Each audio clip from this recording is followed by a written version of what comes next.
नमस्कार मित्रांनो, जय महाराष्ट्र. मित्रांनो, आता कालपासून म्हणजे पेट्रोलला सगळीकडेच प्रॉब्लेम येतो. म्हणजे अक्षरशः प्रत्येक पेट्रोल पंपावर खूप गर्दी होते मित्रांनो. आता नाशिकमध्ये मित्रांनो मी 2-3 ठिकाणी ट्राय केलं, तर अक्षरशः माझा नंबरच लागला नाही, कारण एवढी भयान गर्दी.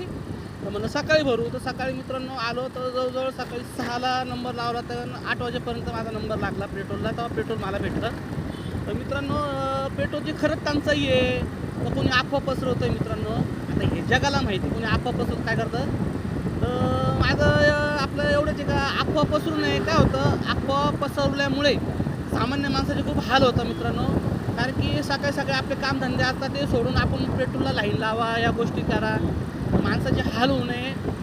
खरंच जर काही कारण असतं, जर समजा पेट्रोल पंप 4-5 दिवस बंद असेल, तसंही माणूस ॲडजस्ट करून ठेवतो. पण अफवा पसरू नका. या अफवामुळं काय होतं, सगळी माणसाची हाल होते, इकडं तिकडं हे ते मित्रांनो. जय महाराष्ट्र.